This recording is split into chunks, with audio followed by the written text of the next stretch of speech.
ਵਾਹਿਗੁਰੂ ਵਾਹਿਗੁਰੂ ਵਾਹਿਗੁਰੂ ਸਾਹਿਬ JIO. ਡੰਡੋਤ ਬੰਦਨ ਅਨੇਕ ਵਾਰ, ਸਰਬ ਕਲਾ ਸਮਰੱਥ। ਡੋਲਨ ਤੇ ਆਖੋ ਪ੍ਰਭੂ, ਨਾਨਕ ਦੇ ਕਰ ਹੱਥ। ਡੰਡੋਤ ਬੰਦਨ ਅਨੇਕ ਵਾਰ, ਸਰਬ ਕਲਾ ਸਮਰੱਥ। ਡੋਲਨ ਤੇ ਰਾਖੋ ਪ੍ਰਭੂ, ਨਾਨਕ ਦੇ ਕਰ ਹੱਥ। ਨਾਨਕ ਦੇ ਕਰ ਹੱਥ। ਰਾਗ ਬਿਲਾਵਲ ਮਹੱਲਾ ਪਹਿਲਾ। ਘਰ ਪਹਿਲਾ। ਕਿਆ ਹੋ ਕਥੀ ਕਥੇ ਕਥ ਦੇਖਾਂ, ਮੈਂ ਕਥ ਨ ਕਥ ਨਾ ਜਾਈ। ਜੋ ਤੁਧ ਭਾਵੈ ਸੋਈ ਆਖਾਂ, ਤਿਲ ਤੇਰੀ ਵਡਿਆਈ। ਜੋ ਤੁਧ ਭਾਵੈ ਸੋਈ ਆਖਾਂ, ਤਿਲ ਤੇਰੀ ਵਡਿਆਈ। ਵਾਹਿਗੁਰੂ ਵਾਹਿਗੁਰੂ ਵਾਹਿਗੁਰੂ ਸਾਹਿਬ ਜੀਓ।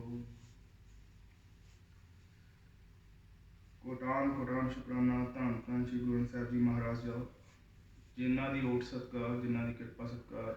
ਸੰਗਤ ਜੀ, ਅੱਜ ਅਸੀਂ ਫੇਰ ਵੀਕਲੀ ਸੈਟਰਡੇ ਵੀਕਲੀ ਗੁਰਸ਼ਬਦ ਵਿਚਾਰ, ਨਾਮ ਸਿਮਰਨ ਐਂਡ ਰਹਿਰਾ ਸਾਹਿਬ ਨਿਤਨੇਮ ਦੀ ਬਾਣੀ ਦੀ ਪਾਠ ਸੰਗਤ ਰੂਪ ਚ ਕਰਨ ਲਈ ਇਕੱਠੇ ਹੋਏ ਹਾਂ। ਸੰਗਤ ਜੀ, ਸੋ ਕੋਟਾਨ ਕੋਟਾਨ ਸ਼ੁਕਰਾਨਾ ਧੰਨ ਧੰਨ ਸ਼੍ਰੀ ਗੁਰੂ ਗ੍ਰੰਥ ਸਾਹਿਬ ਜੀ ਦਾ, ਜਿਨ੍ਹਾਂ ਦੀ ਕਿਰਪਾ ਸਤਿਕਾਰ ਅਸੀਂ ਅੱਜ ਸੰਗਤ ਕਰਨ ਲਈ ਫੇਰ ਮਹਾਰਾਜ ਦੀ ਹਜ਼ੂਰੀ ਵਿੱਚ ਇਕੱਠੇ ਹੋਏ ਹਾਂ।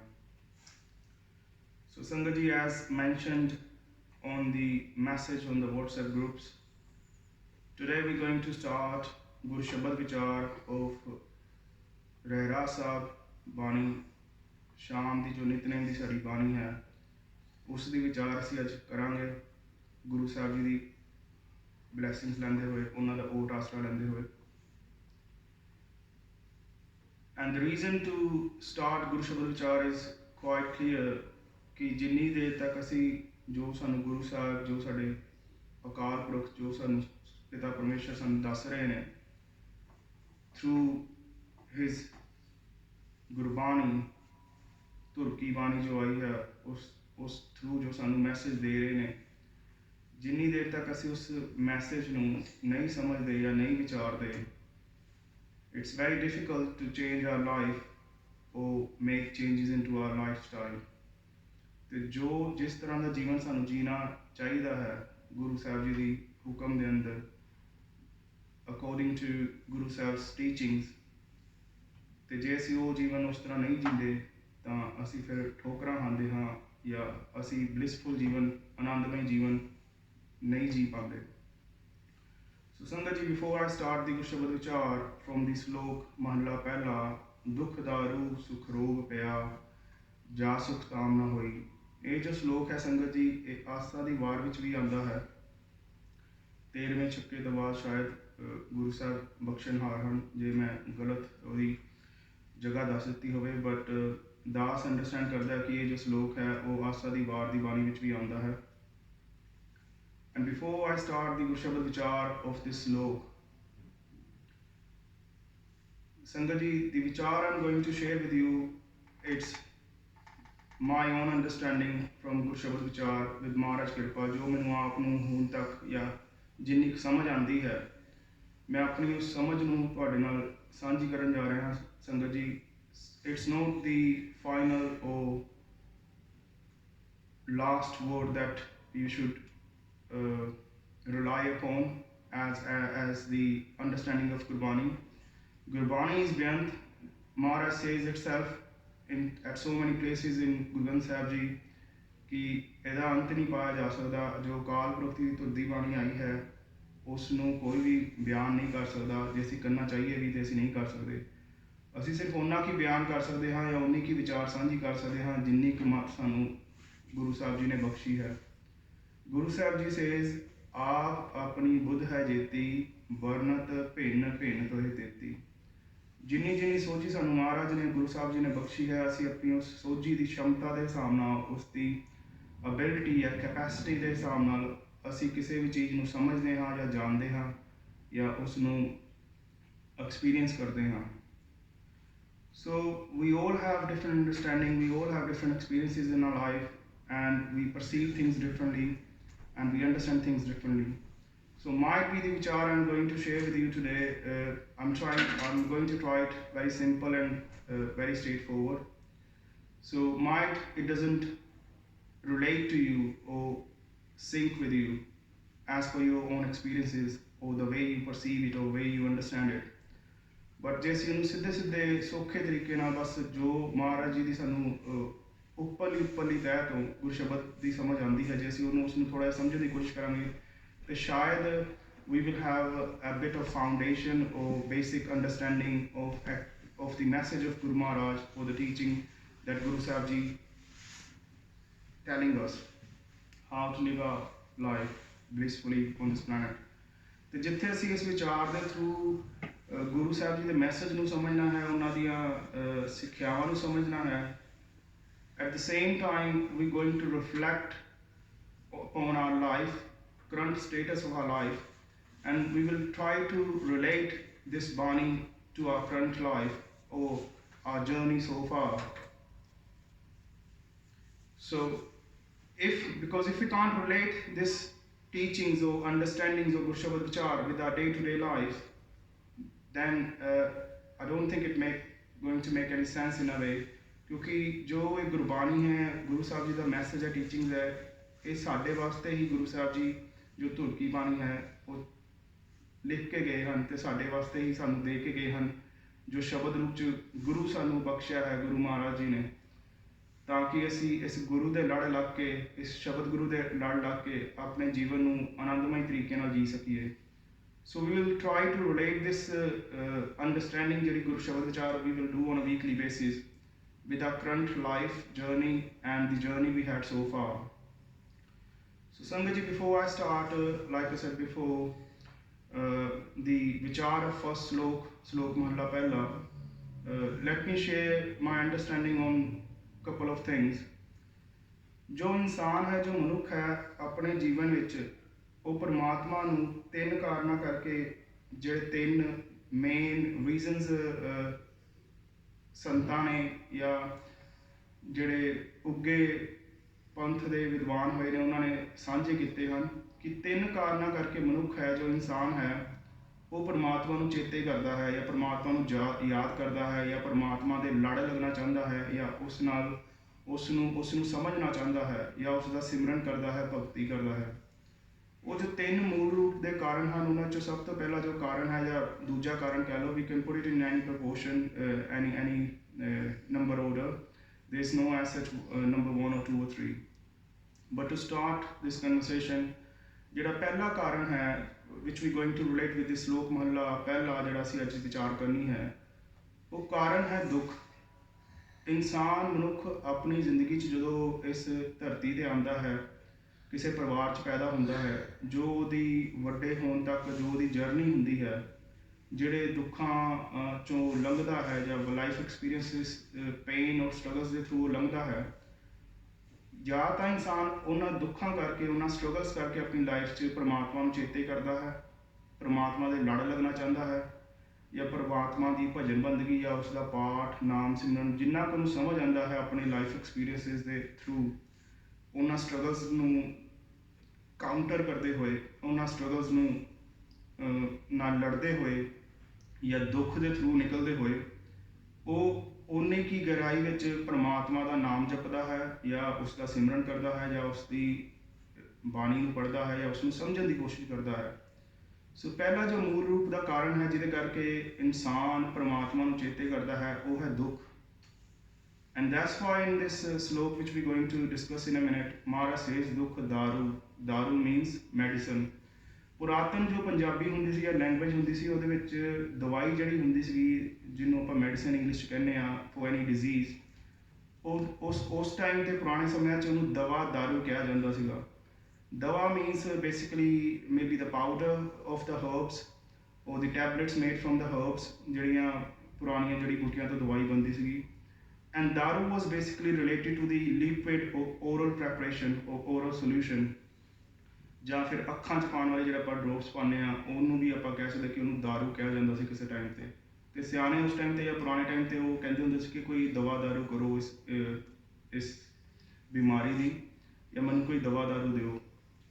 So Daaroo here doesn't mean alcohol. Daaroo means medicine, which is a Puratan Shabad or word from our Puratan Punjabi language, day-to-day language. So I was mentioning there are three basic main reasons why we remember Paramatma Akal Purakh. First is Dukh.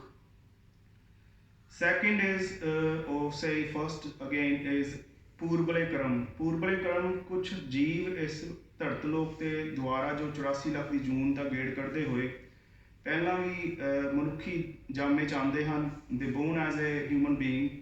ਉਹ ਆਪਣੇ ਉਸ ਪੈਂਡੇ ਵਿੱਚ, ਉਸ ਜੀਵਨ ਵਿੱਚ ਬਹੁਤ ਤਪੱਸਿਆ ਕਰਦੇ ਹਨ, ਜਾਂ ਭਜਨ ਬੰਦਗੀ ਕਰਦੇ ਹਨ, ਜਾਂ ਸਤਸੰਗਤ ਕਰਦੇ ਹਨ।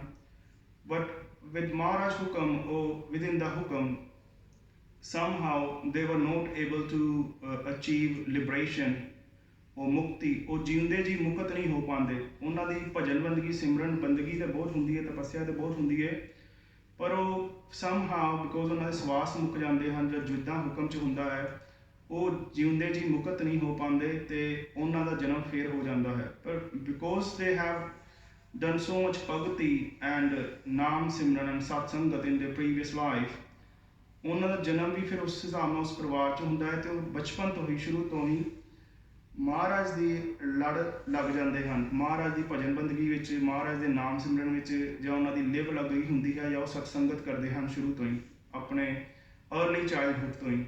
ਸੋ ਪੂਰਬਲੇ ਜਨਮਾਂ ਦੀ ਕਮਾਈ ਕਰਕੇ ਵੀ ਇਨਸਾਨ ਜੋ ਹੈ ਆਪਣੇ ਜੋ ਕਰੰਟ ਲਾਈਫ ਹੈ, ਜਿਹੜੇ ਜਨਮ 'ਚੋਂ ਹੁਣ ਹੈ, ਜਿਹੜਾ ਆਪਣੇ ਬਚਪਨ ਤੋਂ ਹੀ ਪਰਮਾਤਮਾ ਦੇ ਲੜ ਲੱਗ ਜਾਂਦਾ ਹੈ, ਉਸ ਦਾ ਨਾਮ ਸਿਮਰਨ ਜਪਦਾ ਹੈ ਜਾਂ ਸਤਸੰਗਤ ਕਰਦਾ ਹੈ। ਇੱਕ ਇਹ ਕਾਰਨ ਹੁੰਦਾ ਹੈ ਜਿਹਦੇ ਕਰਕੇ ਅਸੀਂ ਪਰਮਾਤਮਾ ਨੂੰ ਯਾਦ ਕਰਦੇ ਹਾਂ ਜਾਂ ਉਸਦੀ ਭਜਨ ਬੰਦਗੀ ਕਰਦੇ ਹਾਂ। ਤੀਸਰਾ ਕਾਰਨ ਹੈ ਜੋ ਉਹ ਹੈ ਕਿ ਜਦੋਂ ਇਨਸਾਨ ਬੇਅੰਤ ਕਹਿ ਲਓ ਕਿ ਸੁੱਖਾਂ ਨਾਲ ਭਰਿਆ ਹੋਵੇ ਇਸ ਜ਼ਿੰਦਗੀ ਵਿੱਚ, ਜਿਸ ਇਨਸਾਨ ਦੀ ਜ਼ਿੰਦਗੀ 'ਚ ਹਰ ਤਰ੍ਹਾਂ ਦਾ ਸੁੱਖ ਹੋਵੇ, ਉਹਨੇ ਜੋ ਕਿਸੇ ਚੰਗੇ ਪਰਿਵਾਰ ਵਿੱਚ, ਬਹੁਤ ਹੀ ਰਿਚ ਫੈਮਿਲੀ, ਅਮੀਰ ਪਰਿਵਾਰ 'ਚ ਪੈਦਾ ਹੋਇਆ ਹੋਵੇ, ਅਤੇ ਉਹਨੇ ਆਪਣੇ ਥਰੂ ਆਊਟ ਲਾਈਫ ਵਿੱਚ ਬਹੁਤ ਹੀ ਸੁੱਖ ਭੋਗਿਆ ਹੋਵੇ, ਬਹੁਤ ਹੀ ਐਸਾ ਕੋਈ ਚੀਜ਼ ਨਹੀਂ ਹੈ ਜਿਹੜੀ ਉਸਨੇ ਨਾ ਮਾਨੀ ਹੋਵੇ ਜਾਂ ਨਾ ਉਹ ਸੁੱਖ ਮਾਣ ਸਕਦਾ ਹੋਵੇ। ਸੋ ਐਸੇ ਇਨਸਾਨ ਦੀ ਜੋ ਲਾਈਫ ਹੁੰਦੀ ਹੈ ਨਾ, ਉਹਦੇ 'ਚ ਬੜੀ ਗੁੰਜਾਇਸ਼ ਹੁੰਦੀ ਹੈ ਕਿ ਜਦੋਂ ਇਨਸਾਨ ਸਾਰੇ ਸੁੱਖਾਂ ਨੂੰ ਭੋਗ ਲੈਂਦਾ ਹੈ, ਜਾਂ ਉਹਦੇ ਲਈ ਕੋਈ ਵੀ ਤਮੰਨਾ ਉਹਦੀ ਰਹਿ ਨਹੀਂ ਜਾਂਦੀ ਜਿਹੜੀ ਉਹ ਨਹੀਂ ਪੂਰੀ ਕਰ ਪਾਉਂਦਾ, ਜਾਂ ਉਹਦੀ ਲਾਈਫ 'ਚ ਕੋਈ ਹੋਰ ਡਿਜ਼ਾਇਰ ਐਸੇ 'ਚ ਰਹਿ ਨਹੀਂ ਜਾਂਦੀ, ਉਹਦੇ ਲਾਈਫ 'ਚ ਇੰਨਾ ਸੁੱਖ ਹੁੰਦਾ ਹੈ, ਪਦਾਰਥ ਤੌਰ 'ਤੇ ਜ਼ਿੰਦਗੀ 'ਚ ਇੰਨਾ ਸੁੱਖ ਹੁੰਦਾ ਹੈ। ਅਤੇ ਐਸਾ ਇਨਸਾਨ, ਉਹ ਇਨਸਾਨ ਬਹੁਤ ਵਡਭਾਗੀ ਹੁੰਦਾ ਹੈ ਜਿਹਦੇ ਉੱਪਰ ਪਰਮਾਤਮਾ ਦੀ ਕਿਰਪਾ ਕਰਕੇ somehow ਇਹ ਵਿਚਾਰ ਜਾਂ ਇਹ ਥੋਟ ਆ ਜਾਂਦਾ ਹੈ ਕਿ actually I'm still empty inside, or there is a void inside which the things that I have in my life so far were not able to fulfill yet।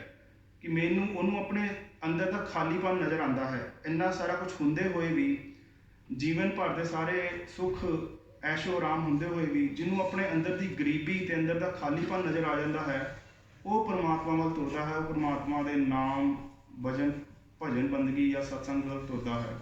So that person is actually really best in a way, ਜਿਹੜਾ ਸਾਰਾ ਕੁਛ ਸਮਝਣ ਜਾਂ ਦੇਖਣ ਤੋਂ ਬਾਅਦ go to N understanding in a ਵੇ ਕਿ ਉਹਦੇ ਅੰਦਰ ਉਹਨੂੰ ਸਮਝ ਆਉਂਦੀ ਹੈ ਵਿਦ ਪਰਮਾਤਮਾ ਬਲੈਸਿੰਗ, ਵਿਦ ਗੁਰੂ ਸਾਹਿਬ's ਬਲੈਸਿੰਗ, ਕਿ actually there is something else that I need। ਉਹਨੂੰ ਜਿਹੜੀ ਮਨ ਦੀ ਖੁਰਾਕ ਦੀ ਸਮਝ ਆਉਂਦੀ ਹੈ। ਜਿੱਥੇ ਸਾਡੇ ਤਨ ਦੀ ਖੁਰਾਕ ਹੈ ਭੋਜਨ ਹੈ ਸੰਗਤ ਜੀ, ਉੱਥੇ ਸਾਡੇ ਜੋ ਮਨ ਦੀ ਖੁਰਾਕ ਹੈ ਉਹ ਭਜਨ ਹੈ। ਤੇ ਜੇ ਅਸੀਂ 1-2 ਦਿਨ 3 ਦਿਨ ਰੋਟੀ ਨਾ ਖਾਈਏ ਤੇ you can imagine yourself how do you going to feel if you be hungry for a couple of days। ਸਾਨੂੰ ਕਿੱਦਾਂ ਮਹਿਸੂਸ ਹੁੰਦਾ ਹੈ ਫਿਜ਼ੀਕਲ ਤੌਰ ਤੇ, how do we feel, how much suffering we feel if we don't eat for a couple of days or even for 24 hours।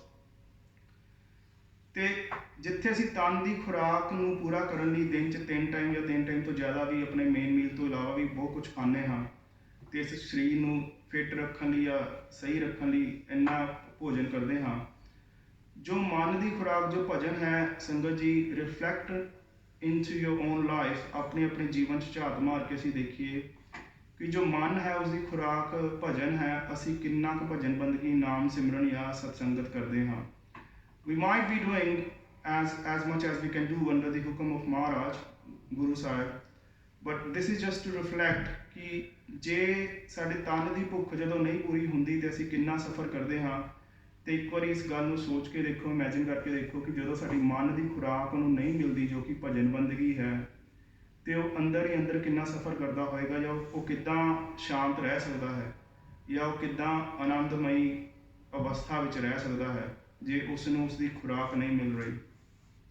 ਸੋ ਦੇਰ ਵਰ 3 basic reasons ਔਰ main reasons as I understood ਕਿ ਜਾਂ ਤਾਂ ਬਹੁਤ ਜ਼ਿੰਦਗੀ 'ਚ ਦੁੱਖ ਹੋਵੇ ਤਾਂ ਇਨਸਾਨ ਪਰਮਾਤਮਾ ਵੱਲ ਤੁਰਦਾ ਹੈ, ਉਸਦੀ ਨਾਮ ਭਜਨ ਬੰਦਗੀ ਕਰਦਾ ਹੈ, ਜਾਂ ਫਿਰ ਉਸਦੇ ਪੂਰਬਲੇ ਕਰਮ ਹੋਣ, ਤੇ ਜਾਂ ਫਿਰ ਇਨਸਾਨ ਦੇ ਕੋਲ ਹਰ ਸੁੱਖ, ਹਰ ਜ਼ਿੰਦਗੀ ਦੀ ਉਹ ਚੀਜ਼ ਹੋਵੇ ਜਿਹੜੀ ਉਹ ਚਾਹੁੰਦਾ ਹੈ, ਤੇ ਉਸ ਤੋਂ ਬਾਅਦ ਉਹਦੇ ਮਨ 'ਚ ਉਦਾਸੀ ਆਵੇ ਸਾਰੇ ਸੁੱਖਾਂ ਨੂੰ ਭੋਗਣ ਤੋਂ ਬਾਅਦ ਵੀ ਕਿ ਨਹੀਂ, I'm still not feeling full, or like having the fulfillment in my life, I'm still not content enough।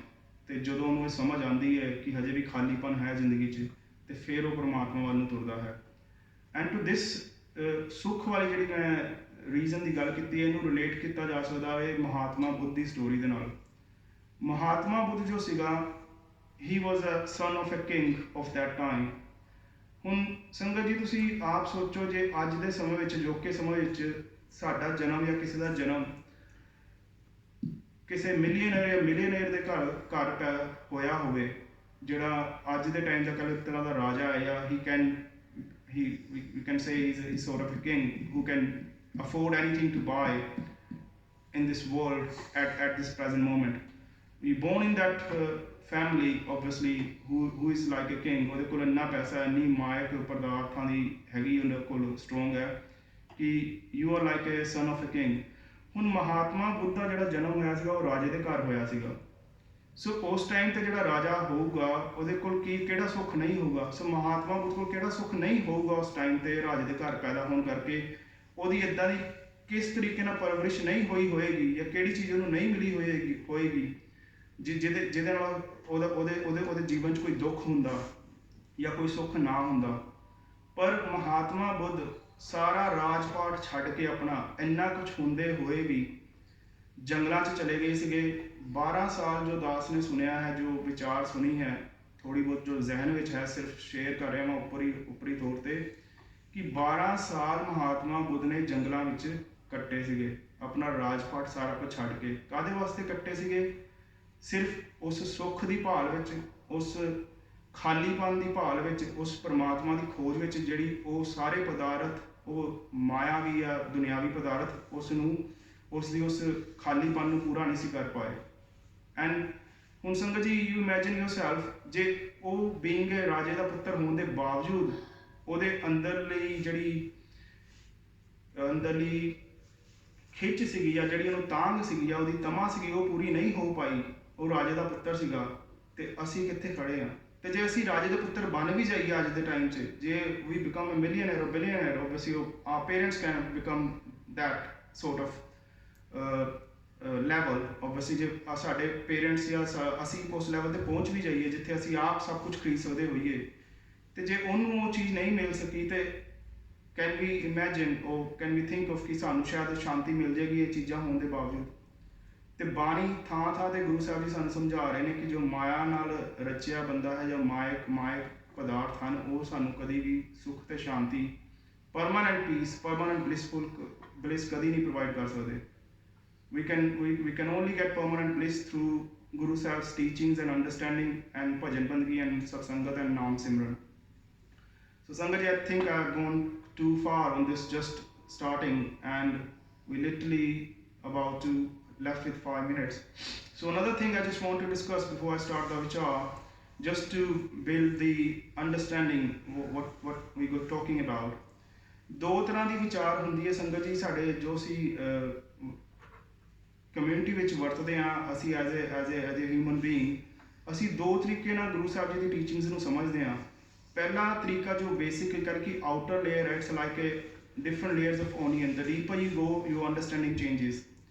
ਸੋ ਜੋ ਪਹਿਲਾ ਬੇਸਿਕ ਧਰਾਤਲ ਲੈਵਲ ਤੇ ਅਸੀਂ ਜਦੋਂ ਗੁਰਬਾਣੀ ਨੂੰ ਜਾਂ ਗੁਰੂ ਨੂੰ ਸਮਝਦੇ ਹਾਂ ਤੇ ਅਸੀਂ ਇਸ ਤਰੀਕੇ ਨਾਲ ਸਮਝਦੇ ਹਾਂ ਕਿ ਮੈਂ ਹਾਂ ਤੇ ਗੁਰੂ ਸਾਹਿਬ ਹਨ like there is a god, someone different from me, someone outer from me, or maybe someone who is inside me, and we want to or we try to understand that second person as Akal Purakh ਔਰ ਪਰਮਾਤਮਾ ਨੂੰ ਕਹਿ ਲਓ ਵਾਹਿਗੁਰੂ ਕਹਿ ਲਓ ਉਹਨੂੰ as a second person ਸਮਝ ਕੇ ਉਹਦੇ ਨਾਲ ਜੁੜਨਾ ਚਾਹੁੰਦੇ ਹਾਂ ਉਹਦੇ 'ਚ ਆਪਣੀ ਲਿਵ ਲਾਉਣਾ ਚਾਹੁੰਦੇ ਹਾਂ ਉਹਦੇ ਨਾਲ ਜੋਤ ਸਮਾਉਣਾ ਚਾਹੁੰਦੇ ਹਾਂ ਜਾਂ ਉਹਦੇ ਨਾਲ ਇੱਕ ਹੋਣਾ ਚਾਹੁੰਦੇ ਹਾਂ ਸੋ ਵੀ on a basic starting level when we start our spiritual journey ਜਾਂ ਜਦੋਂ ਅਸੀਂ ਸ਼ਬਦ ਵਿਚਾਰ ਸੁਣਦੇ ਹਾਂ ਜਾਂ ਸੰਗਤ ਕਰਨੀ ਸ਼ੁਰੂ ਕਰਦੇ ਹਾਂ ਤੇ ਜਿਹੜੀ ਬੇਸਿਕ ਅੰਡਰਸਟੈਂਡਿੰਗ ਹੁੰਦੀ ਹੈ ਸਾਡੀ to start with we think like I am myself ਕਿ ਮੈਂ ਇੱਕ ਡਿਫਰੈਂਟ ਆਇਡੈਂਟਿਟੀ ਹਾਂ ਮੇਰਾ ਕੁਝ ਆਪਣਾ ਵਜੂਦ ਹੈ ਤੇ ਪਰਮਾਤਮਾ ਇੱਕ ਡਿਫਰੈਂਟ ਆਇਡੈਂਟਿਟੀ ਹੈ ਇੱਕ ਡਿਫਰੈਂਟ ਇੰਡੀਵਿਜੂਅਲ ਹੈ ਤੇ ਉਹਦਾ ਕੋਈ ਆਪਣਾ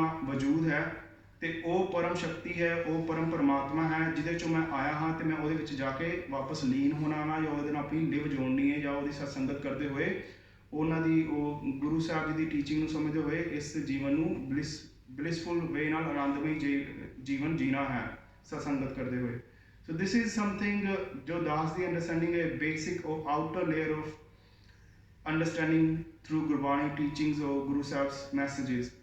There's another thought of process which I understand or da samajh hai ki it's slightly deeper from this outer layer or from this basic understanding of having a relation with your Guru.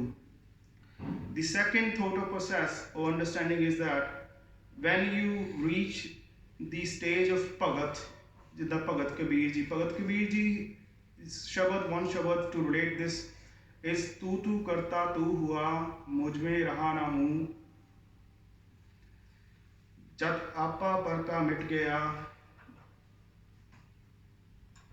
जब देखा तब तू वाहिगुरु संगत जी I might have made a mistake reading this shabad सतगुरु बख्शन हारन बख्शलन So Bhagat Kabir ji says तू करता तू हुआ मुझ में रहा ना हूँ when I deleted myself when I forgotten my own identity कि I exist I am as an individual I exist on this earth on this planet in this society ਜਦੋਂ ਮੈਂ ਆਪਣੇ ਆਪ ਨੂੰ ਮਿਟਾ ਲਿਆ ਤੇ ਮੈਨੂੰ ਸਾਰੇ ਪਾਸੇ ਕੀ ਨਜ਼ਰ ਆਇਆ ਤੂੰ ਹੀ ਤੂੰ ਨਜ਼ਰ ਆਇਆ even in myself I realize it's not me it's you so that's the second thought of process which is quite a bit deeper when you erase your own identity ਜੋ ਤੁਸੀਂ ਆਪਣੇ ਆਪ ਨੂੰ ਸਰੈਂਡਰ ਕਰਕੇ ਆਪਣੇ ਆਪ ਨੂੰ ਗਵਾ ਕੇ ਆਪਣੀ ਆਇਡੈਂਟੀਟੀ ਨੂੰ ਡਿਮਿਨਿਸ਼ ਕਰਕੇ ਜਾਂ ਉਹਨੂੰ ਕਹਿ ਲਓ ਕਿ ਇਰੈਡੀਕੇਟ ਕਰਕੇ ਉਹ ਜਾਂ ਉਹਨੂੰ ਕਹਿ ਲਓ ਕਿ ਉਹਨੂੰ ਬਿਲਕੁਲ ਡਾਊਨ ਟੂ ਦਾ ਅਰਥ ਜਾ ਕੇ ਉਹਨੂੰ ਨਹੀਂ ਮੰਨਦੇ ਆਪਣੇ ਵਜੂਦ ਨੂੰ ਤੇ ਆਪਣੇ ਆਪ ਨੂੰ ਸਮਰਪਣ ਕਰ ਦਿੰਦੇ ਹੋ ਆਪਣੇ ਗੁਰੂ ਦੇ ਅੱਗੇ ਤੇ ਗੁਰੂ ਨੂੰ ਦੇ ਸਮਰਪਣ ਦੇ ਥਰੂ ਤੁਸੀਂ ਜੋ ਵੀ ਕਰਦੇ ਹੋ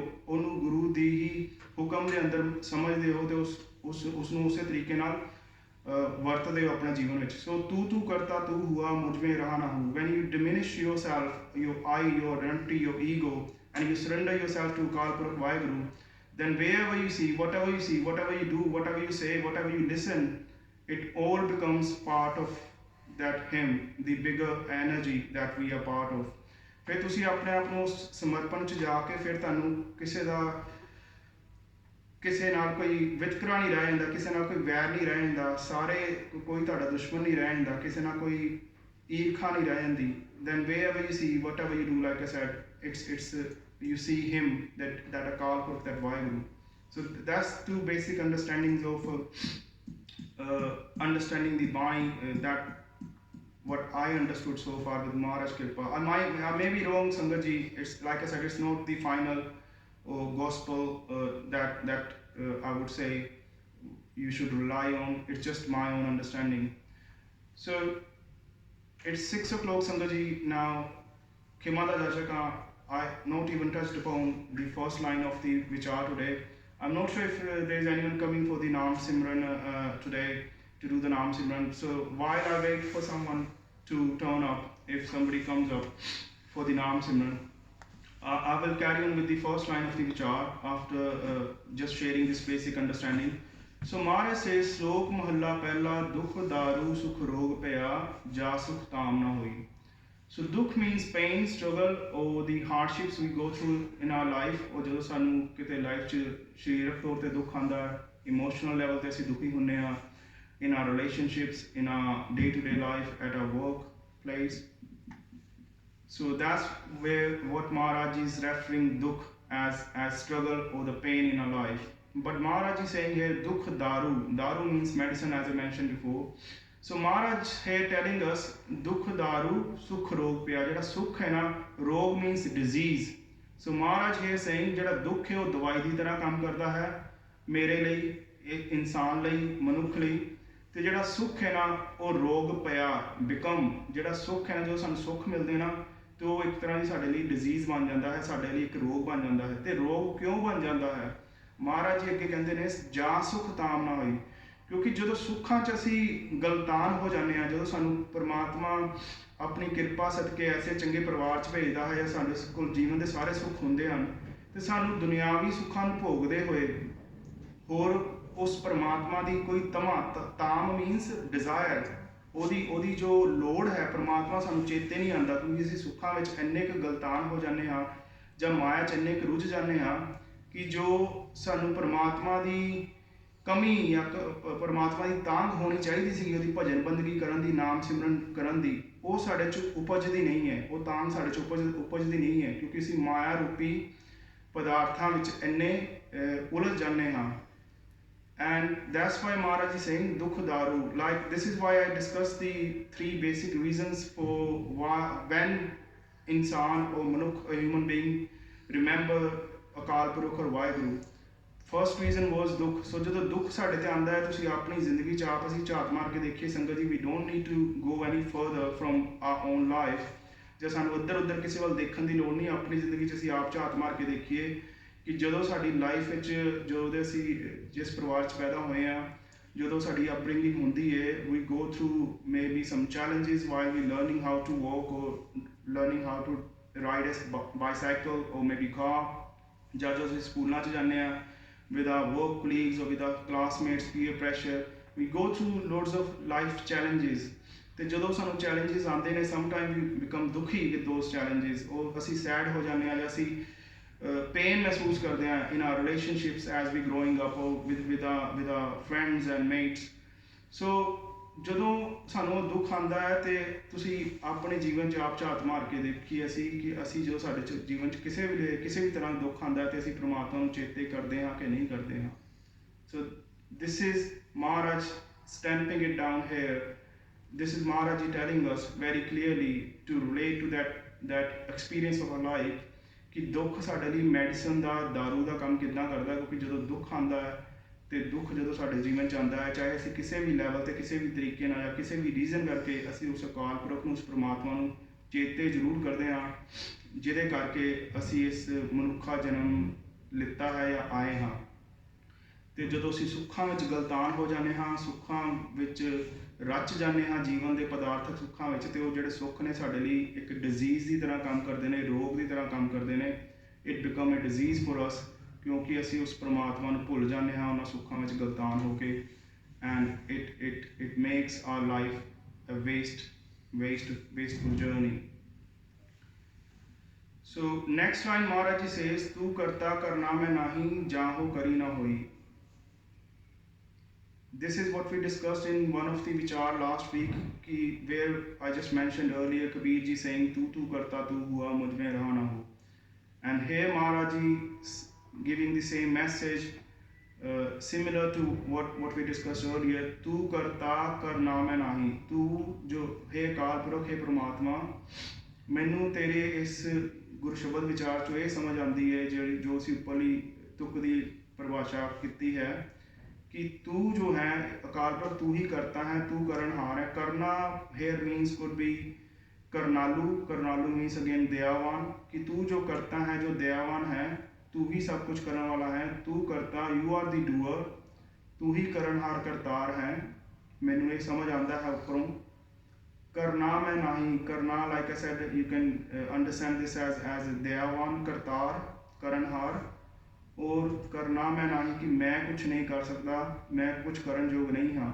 जा हों करी, जे मैं करना चाहवा, हों करी, जे मैं कुछ करना चाहना अपनी जिंदगी च, या करदा हाँ या करन दी कोशिश करदा हाँ, ना होई, जे मैं अपने लोग कुछ करना चाहना हाँ तो कुछ नहीं हुंदा, जे कुछ हुंदा है वो तेरी रजा विच, तेरे हुक्म विच ही हुंदा है। There is nothing that happening in my life is out of your hukum. And when we understand this bit, we reach to another point where we try to struggle कि जे सारा कुछ हुक्म विच ही है, do we have a free will? That's another Shabad Vichaar संगत जी, deeper level which I can't cover now. ਬਾਣੀ ਦਾ ਇੱਕ ਇੱਕ ਜੋ ਸ਼ਬਦ ਹੈ ਉਹਦੇ ਨਾਲ ਅੱਗੋਂ ਇੰਨੇ ਸ਼ਬਦ ਲਿੰਕ ਅਪ ਹੁੰਦੇ ਨੇ ਸੰਗਤ ਜੀ। If I go on a deeper level, it's really impossible to sum up all the vichar within this half an hour that I'm giving myself to understand the Akal Purakh or share the message of Guru Sahib's teachings with you Sangat ji. So I'm keeping it very short and simple and very to basic level. So Maharaj says तू करता करना मैं नाही, जाहो करी ना होई। जे मैं कुछ करना चाहना भी अपने जीवन में या कुछ करने की सोचदा हाँ, मैं नहीं कर सकता, because you are the करता। And to understand this Shabad, this line, just this little line, जिथे सानू इस गल दी समझ आए कि ओही करनहार है, ओही करता है। There are so many Shabads to look into, but I will quickly share one Shabad with Sangat, where Maharaj ji says,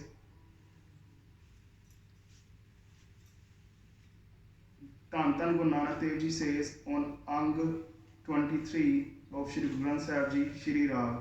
Maharaj Ji says, Shri Rag Mahalla Pehla Ghar Dooja, Ape Rasiya Aap Ras Ape Ravanhar, Ape Hove Cholda Ape Sej Patar, Rang Ratta Mera Sahib Rav Rahya Bharpoor Rahao. So Maharaj Ji telling us, Dhan Dhan Guru Nanak Dev Ji Pasha in this Shabad, कि रंग रत्ता मेरा साहिब, जो मेरा साहिब है, गुरु है, अकाल पुरख वाहिगुरु जी हैं, रब रहा भरपूर, वो हर जगह विच, हर किन किन च, हर कुदरत के हर चीज़ विच पूरिया होया है, पूरी तरह रचिया होया है, अंदर बाहर साडे ओही वर्त रहा है। And Maharaj ji says on the next line of that शब्द, हाउ वी अंडरस्टैंड दिस, किदां वो रबिया होया है, किदां भरपूर है।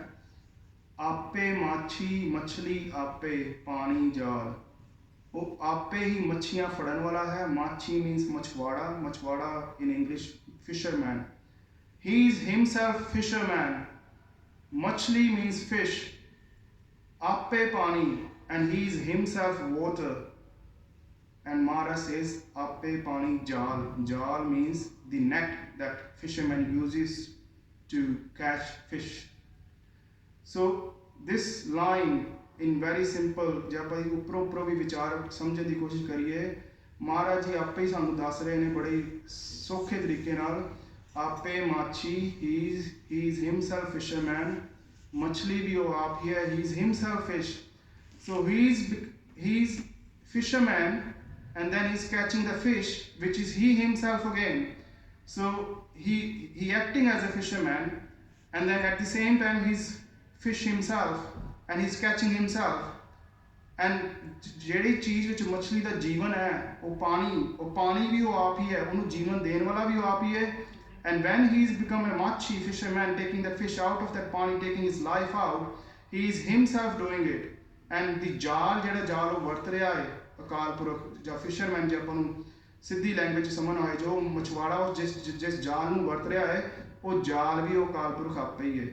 So what else we need to understand संगत जी from this simple विचार, जे ਅਸੀਂ इदा ही साथ संगत करके थोड़ा भी समझना शुरू करिए तो महाराज की बाणी बिखम नहीं है संगत जी। ਅਸੀਂ बिखम च ना ही जाइए, जे ਅਸੀਂ थोड़ा बेसिक भी समझ लीए तो साਡਾ जीवन बहुत ही सुचज्जा ਤੇ बहुत ही आनंदमय हो सकता, या कह लो कि सौखा हो सकता जे ਅਸੀਂ उस चीज़ ਨੂੰ समझिए गुरु साहब जी की कृपा नाल। And Maharaj carry on further on this शब्द, आपे जाल मनकड़ा आपे अंदर लाल,